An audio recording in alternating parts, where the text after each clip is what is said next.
those of the owners, management, or advertisers of Pacific Telestations Inc. This message has been brought to you by the stations of KUAM. And welcome back. With my in-studio guest, of course, former Senator Rory Respicio, former colleague in the 27th, 28th, and 29th Guam legislature. Senator, again, welcome back. And again, we were talking about bill referrals, and at this point, there's only been an informational gathering meeting at this point. Man, I thought they were going to be hard at work by now. I mean, we're still talking about raises and repeal of raises at this point. Well, it seems to me that's a very different landscape. Sure, and if that's what the senators choose for themselves, then that's fine. But, I don't think I've ever spent more than a day referring a bill. And in some cases, the bills were pre-referred before they were even introduced. And because senators really wanted, like you said, to get to work. And in some cases where if two chairpersons agree that, although it's their jurisdiction, but another one wants to hear the bill or vice versa, I would make those accommodations. And I think that's what my role as Rules Chairman was, is you just are the guy or gal that facilitates the process of whatever the will of the body wants. Sure. I remember when we were colleagues and you were champion of open skies and the cabotage law, I did something unprecedented to create a subcommittee. On the 27th, yes. Under my committee, and me being a Democrat, you being a Republican, it really didn't care. And I got heat from my side for doing something like that. And I continue to say that for me, it doesn't matter who gets the credit, as long as something gets done. But in the case of Mike Nicholas, it seems like nothing will get done unless he gets the credit. And here's my point, Senator, in this, is that I see him as well as being an obstructionist. Now, to be a rules chair, to be an obstructionist at this point, and watching his actions over the years, I mean, you had some disagreements with the administration, although disagreements, and it could be harshly disagreeing with the administration.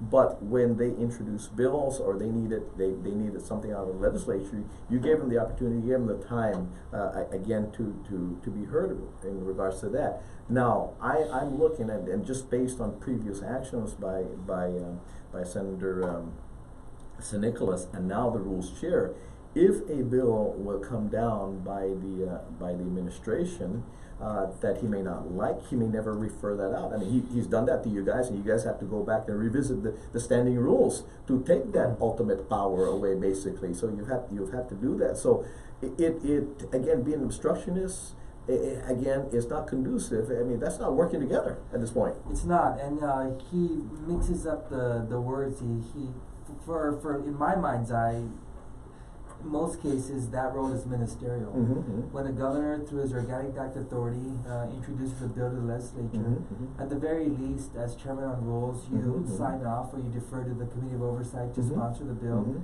and at the very least, you introduce the bill. Now, there's nothing in a rule or law or organic act that says a public hearing is required. But out of collegiality and courtesy, you have a public hearing and you get the public to weigh in on those discussions, and then you decide to move forward from there. Now, he calls that being a pass-through chairman, if you recall. But that's not a pass-through chairman. That's someone who believes his role is ministerial.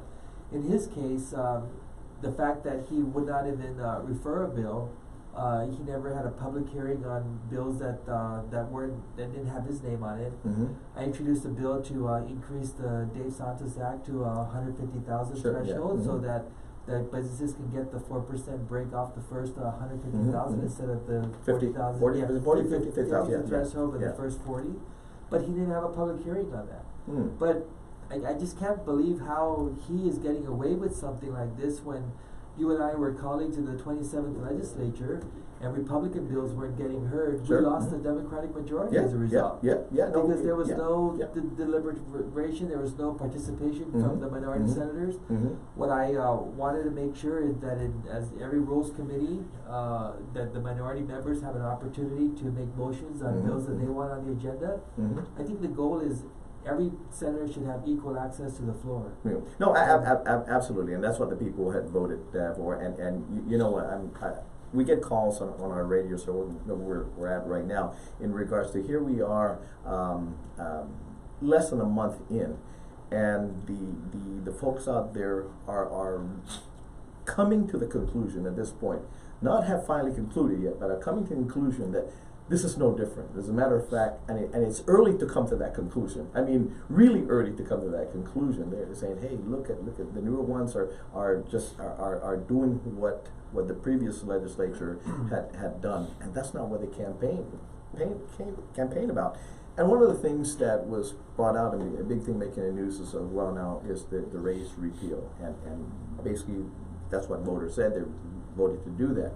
But you and I know, and I've been critical of this, and I said, take to the new senators in there. Look, you campaign when somebody wants a job, and you're looking to a better job, whether it's public service or what. You're looking to better yourself. You want a better community, but you also want to better yourself. Why would you want a $60,000 deduction in your pay over the next 2 years? Why would you do that? Campaign being it comes very hard.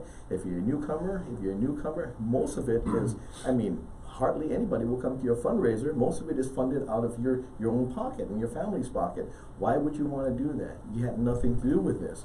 There are a couple bills introduced in regards to that, and making news coming out and talking about that, and I'm saying, well, you've already known for the last 2 years it hasn't passed. You already know that it would be vetoed.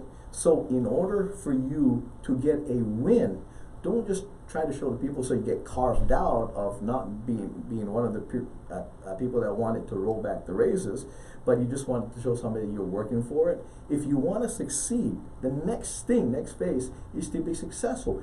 Solidify 10 votes or 15 of that, and then you've made news. Am I wrong? No, you're right. You're absolutely right.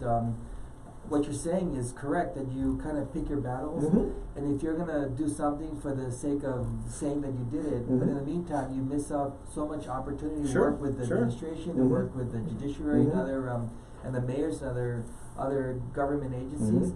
Look, now you have the chief of police and the chief of fire having to spend their time talking to the senators, saying this is not a good idea in their particular case because some of their rank and file will make higher than them. Well, one of the senators that introduced the bill says, "Hey, look, we need to address this so we can move on." So what does that mean? What does that mean?